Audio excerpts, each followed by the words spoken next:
नमस्कार, स्वागत है आप सभी का। इंडिया न्यूज देख रहे हैं आप। मैं हूं आपके साथ पराग गुप्ता। रूस और यूक्रेन के बीच जंग के 10वें दिन आज रूस की ओर से यूक्रेन में सीज फायर का ऐलान किया गया है। रूस ने यूक्रेन में फंसे लोगों को निकालने के लिए यह फैसला लिया है। भारतीय समय के अनुसार सुबह 12:30 बजे से सीज फायर लागू हो गया है। रूस ने यूक्रेन के 2 शहरों में सीज फायर का ऐलान किया है, जिसमें मरियोपोल और बाल्नोबड़ाका शामिल है।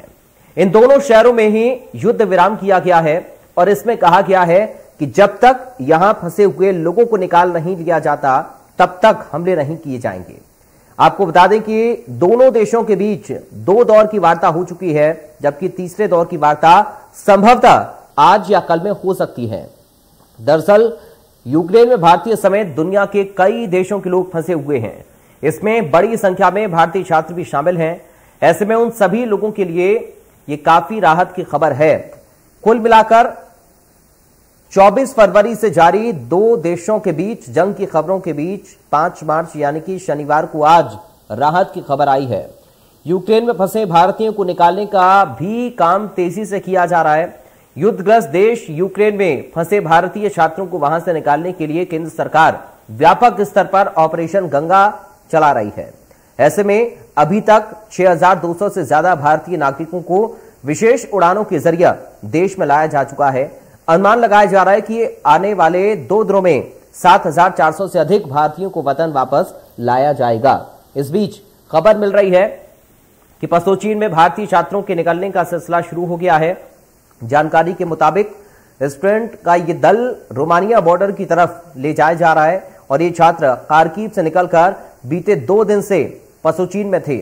विदेश मंत्रालय ने जानकारी दी है कि यूक्रेन से निकलकर पसोचीन में आए भारतीय छात्रों को निकाला जा रहा है। विदेश मंत्रालय के मुताबिक वहां पर 900 से 1000 भारतीय फंसे हुए हैं। वहीं एयर इंडिया एक्सप्रेस की फ्लाइट आज भारतीयों के छठे जत्थे को लेकर 1:30 बजे मुंबई पहुंचेगी। हालांकि भारतीय छात्रों को लाने को लेकर कई सवाल भी उठ रहे हैं। क्या भारत सरकार ने छात्रों को एडवाइजरी जारी करने में देर कर दी या फिर उनको निकालने की प्रक्रिया में देरी की? इसी मुद्दे पर आज हम खास चर्चा करेंगे। It was very good, and at the Hungary also we got the very good proper situations there, and we evacuated there. We got food properly, and we were very happy. And embassy also came to us to take us on the flight, and we are very safe here. Basically, I was stuck in the Kyiv from 24th of the Feb, and from there we somehow made our way to Romania border. Delhi के इंदिरा गांधी अंतर्राष्ट्रीय हवाई अड्डे पर मौजूद हैं, जहां operation Ganga के तहत लगातार यूक्रेन से बच्चों को निकाला जा रहा है। और अभी के समय ये सभी जो छात्र हैं वो तमिलनाडु के रहने वाले हैं और इन्हें बसों के जरिए जो तमिलनाडु की सरकार है वो इन्हें एयरपोर्ट पे रिसीव करने के लिए पहुंची है। छात्रों से ही बात करते हैं और जानते हैं कि क्या कुछ इनके नाम है। Sir, what's your name? Dayanidhi. Okay. In which city you are residing in Ukraine right now? Kyiv. Okay. How was the condition there? What was difficulties there? No, I don't think so. Okay. We can talk to some more students. कुछ और लोगों से हम बात करते जानते हैं कि क्या कुछ वहाँ दिक्कतें आ रही थी। Sir, 1 minute. क्या कुछ यूक्रेन में कहाँ रहते थे आप? क्या कुछ रूस और यूक्रेन के बीच छिड़ी जंग के बीच खंडवा के 5 छात्र यूक्रेन में फंसे हुए थे, जिनमें से 4 की वतन वापसी हो गई है और वो खंडवा लौट आए हैं, जबकि 1 छात्रा जो फंसी थी वो भी दिल्ली तक आ गई है। आज ताहिर खंडवा पहुंचे हैं, उन्हीं से जानते हैं। उनके परिवार के बीच वे बेहद खुश भी नजर आ रहे हैं। उनसे जानते हैं कि किस तरह का माहौल था, आप क्यों गए थे यूक्रेन और जो परिस्थितियां बनी उसके बाद के जो हालात बने उसको लेकर बताइए। सर, मैं यूक्रेन गया था आज से 5 साल पहले MBBS करने। तो मेरे 5 साल तो बहुत अच्छे से गए, लेकिन अभी युद्ध की परिस्थितियों में काफ़ी वहाँ पे दिक्कत गई थी। बाकी हमारे सरकार ने और हमारी एम्बेसी ने हमको काफ़ी सपोर्ट किया और वहाँ पे हमको अच्छे से निकाला गया और मैं सही सलामत खंडवा आ चुका हूँ। किस तरह का माहौल था वहाँ? किस तरह मन में डर था? क्या मन में चल रहा था? सर, सबसे पहले तो मैंने ही बोलना स्टार्ट किया था, आप लोगों को पता है। 15-20 दिन पहले मैंने कहा था अभी तक तैयारी क्यों नहीं है, बच्चों को ला क्यों नहीं रहे हो। मैंने तो ट्वीट भी किया, मैंने पत्र भी लिखे, मैंने वक्तव्य पेपर में छपे भी उस वक्त। और जो तैयारी 20 दिन, 25 दिन, 30 दिन पहले करनी थी वो अब की जा रही है। बट नेवरदलेस बच्चे वापस आ रहे हैं, आज 3 बच्चे हमारे साथ भी आए। बाजवा जी, हमने उन लड़कियों को वेलकम भी किया जबलपुर में, और उनके लिए मैंने ट्वीट भी किया था, सिंधिया जी को लिखा भी था उन बच्चों को जल्दी वापस भेजिए। सिंधिया जी का ट्वीट भी, रिप्लाई भी मेरे पास आ जाया कि तनखा साहब वो बच्चियां निकल चुकी हैं और आज जबलपुर पहुंच जाएंगी। तो देखिए, कोशिश कर रहे हैं कि हमारे बच्चे सेफ आ जाएं सभी जगह की, चाहे पंजाब के, बाजवा जी भी बहुत कोशिश कर रहे हैं पंजाब के बच्चों के लिए। तो एक स्थिति तो खराब थी, और जिस तरह हमको स्थिति से निपटना था हम निपट नहीं पाए, बट इस वक्त पूरा देश कोशिश में लगा है कि बच्चे सेफ आ जाएं। यूक्रेन की बात करो, थोड़ा सा हमारा डिलेड हमेशा इनिशिएटिव होता है, गवर्नमेंट ऑफ इंडिया जो होता है। हमारे साथ कुछ खास मेहमान जुड़ गए हैं, सीधा आपका परिचय करा दें। हमारे साथ विदेश मामलों के जानकार हैं सतीश सिंह। सतीश सिंह जी, आपका स्वागत है सर इंडिया न्यूज में। हमारे साथ यूक्रेन से लौटे छात्र हैं अस्वद कुमार। अस्वद, आपका स्वागत है। यूक्रेन से लौटे एक और छात्र हमारे साथ ताहिर लोखंडवाला हैं। ताहिर, आपका स्वागत है। सबसे पहले अस्वद, मैं आप ही के पास आ रहा हूं, कब आप लौट कर आए और किस तरीके से आप लौट कर आए हैं? कितना सपोर्ट आपके साथ सरकार का रहा? सरकार जो मंत्री पहुंचे उनका कितना सपोर्ट रहा आपके साथ? अस्वद,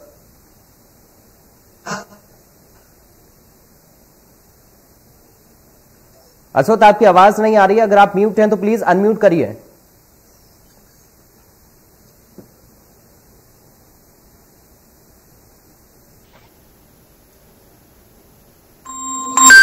हेलो जी, अब आपकी आवाज आ रही है, बोलिए। जी सर, तो मेरी फ्लाइट 3 की थी, 3 की रात को 11 बजे मैं वहाँ से बैठा था, और फिर हम दिल्ली में उतरे थे, और दिल्ली से फिर हमें प्रोवाइड कराया गया। म्यूट है, म्यूट करो। आपकी आवाज नहीं आ रही है अस्वद, मैं आपके पास लौटूंगा। आवाज में काफी ज्यादा डिस्टर्बेंस आ रहा है, उसको एक बार हम ठीक कर लेते हैं। ताहिर, आप कब लौट कर आए? अगर आपको मेरी आवाज मिल रही तो आप बताइए अपने बारे में कुछ, और कहां पर थे, कौन से आप शहर में थे, वहां पर क्या स्थितियां थी?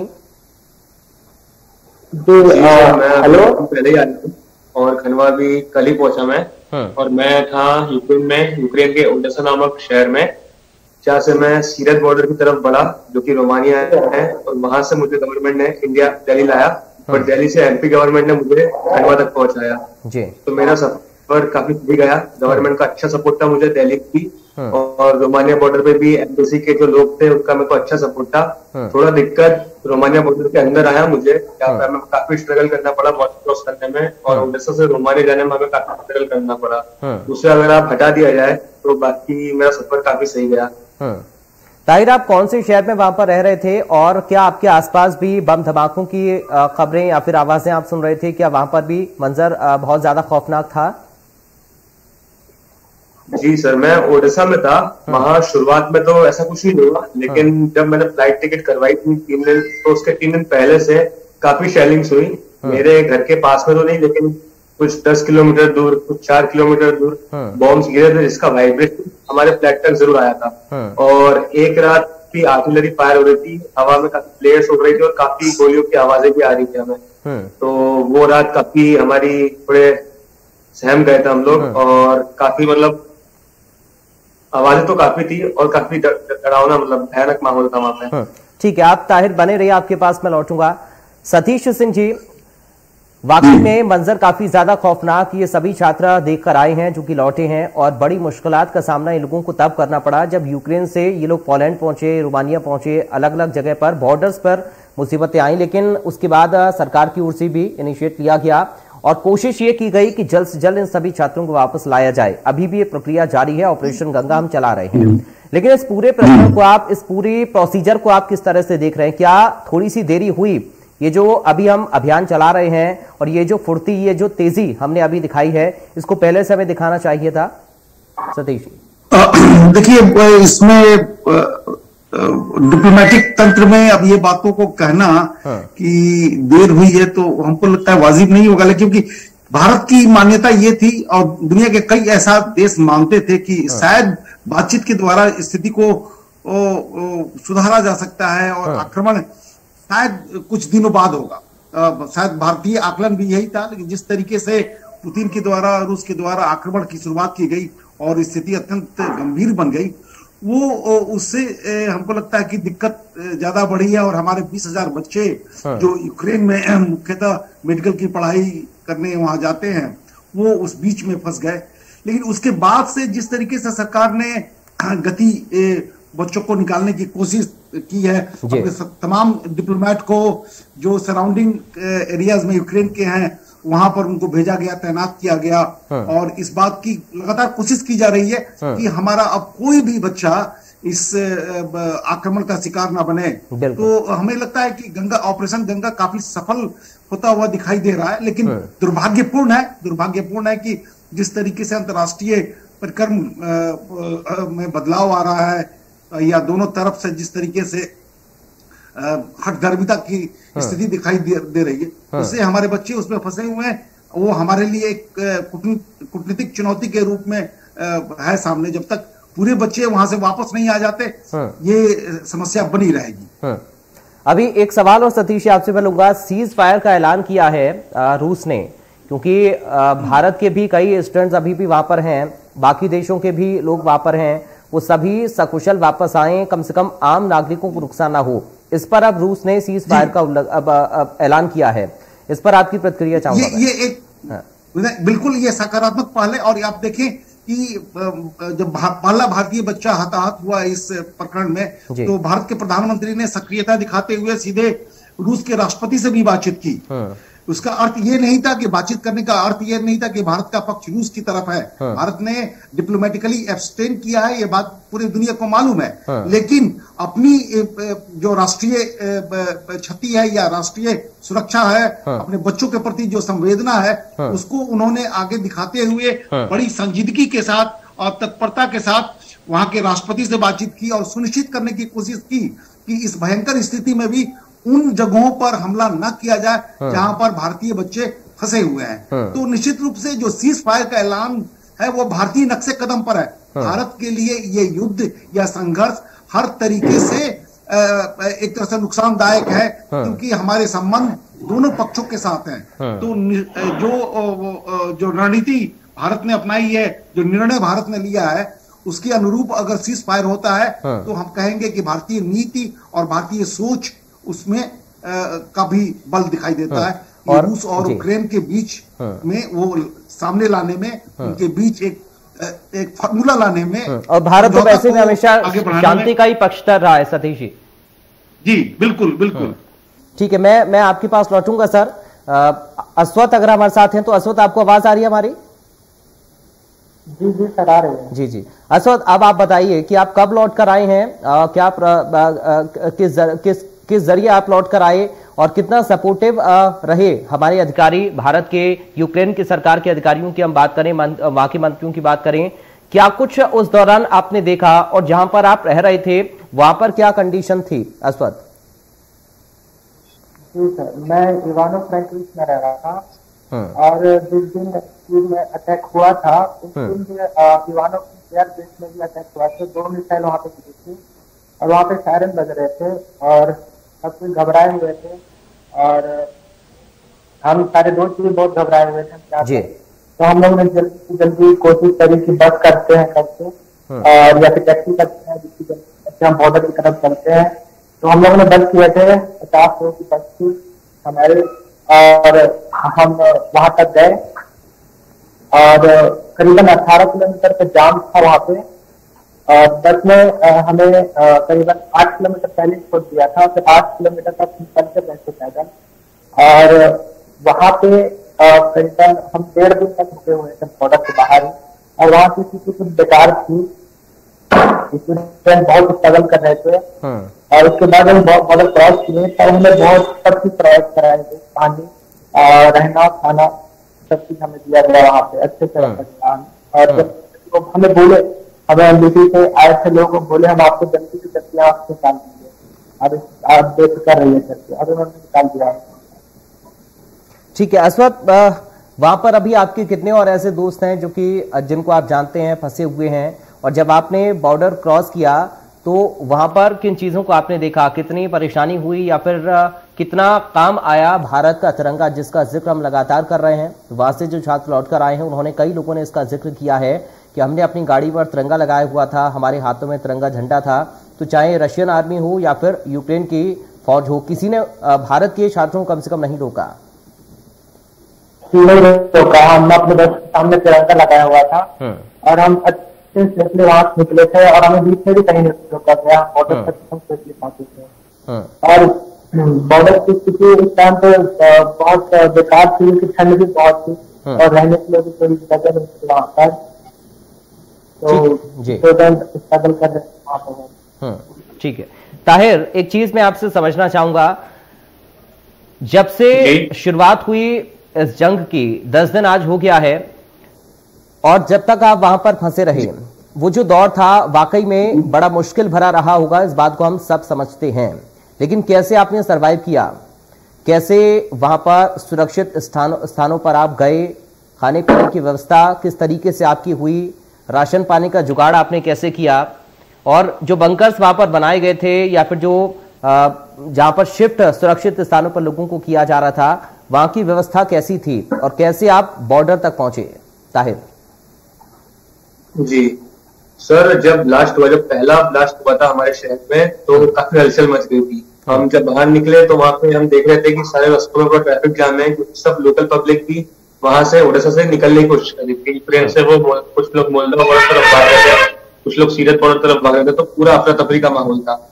फिर हमने भी सोचा कि अगर हम यहाँ फंस गए तो शायद हो सकता है खाने पीने का सामान भी यहाँ अवेलेबल ना हो पाएगा। तो हमने सोचा कि सबसे पहले 2 हफ्ते का राशन तो इकट्ठा करके रख ही लेते हैं। तो हम आसपास के सुपरमार्केट्स में गए जहाँ काफी भीड़ हो गई थी। तो अब हमने सोचा कि जो मिले, मतलब जो सामान जहां से मिल रहा था हम वो सब इकट्ठा करके दूसरे सुपरमार्केट में हम बस ऐसा घूम रहे थे, जहाँ से जो सामान इकट्ठा हो पाए वो हम ले लें और स्टोर कर सकें। तो हमने काफी सामान स्टोर किया। फिर हमने दोस्तों, हमारे वहां पे जो दोस्त थे मेरे, हमने उनसे बात करी कि हम सब साथ रह लेते हैं, 5-6 दिन सब साथ में रहेंगे तो हिम्मत बनी रहेगी। बिल्कुल। तो ऐसा हम 4-5 दोस्त एक साथ रह रहे थे वहां पे, एक ही अपार्टमेंट में रह रहे थे। और सर जब भी बंकर, मतलब जब भी सायरन बजता था तो हमें बंकर्स में जाना पड़ता था।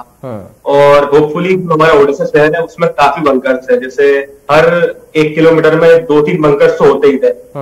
तो हमको तकलीफ नहीं होती बंकर्स तक जाने में। तो जब भी सायरन बजता था तो 1-2 घंटे के लिए हमें बंकर्स में ही रहना पड़ता था। फिर हम वापस अपने घर को जाते थे। फिर हमने सोचा कि ओडिशा की स्थिति काफी खराब होने लगी, तो हमने सोचा कि हम ओडिशा से निकलिए। तो हम लोगों ने बस करवाई, उसमें 50 छात्र, मतलब 50 छात्र की ग्रुप में एक बस करवाई और फिर हम वहां से ओडिशा से रोमानिया की तरफ सीरत बॉर्डर के लिए निकले। तिरंगा, हमने बस को पूरा तिरंगा से घेरा हुआ था, वहां घेर के रखा था और वहां लिखा भी था कि इस बस में भारतीय छात्र बैठे हैं।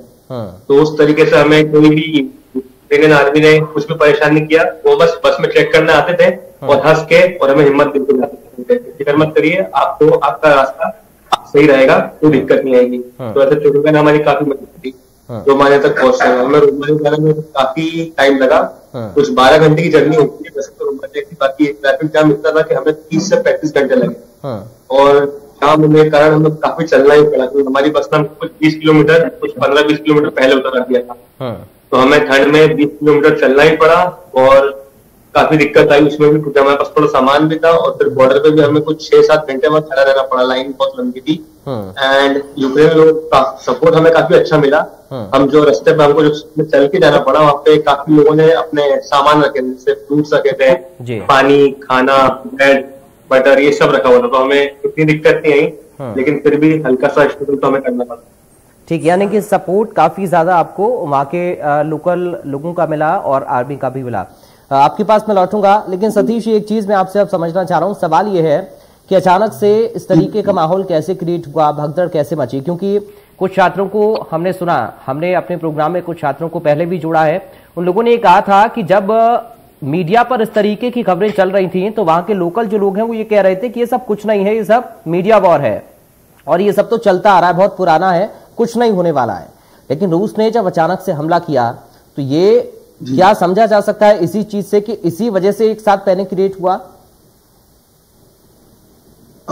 देखिए, अब इसके अलग अलग थियरी पब्लिक डोमेन में दिखाई दे रहा है, लेकिन जिस तरीके से पुतिन ने पिछले साल एक पेपर लिखकर यूक्रेन के संदर्भ में इस बात का हवाला दिया था कि किस तरीके से यूक्रेन और रसिया न केवल स्ट्रैटेजिकली बल्कि कल्चरली, और उन्होंने एक शब्द स्पिरिचुअली भी जोड़ा था कि इंटीग्रेटेड पार्ट है, वो एक ही है।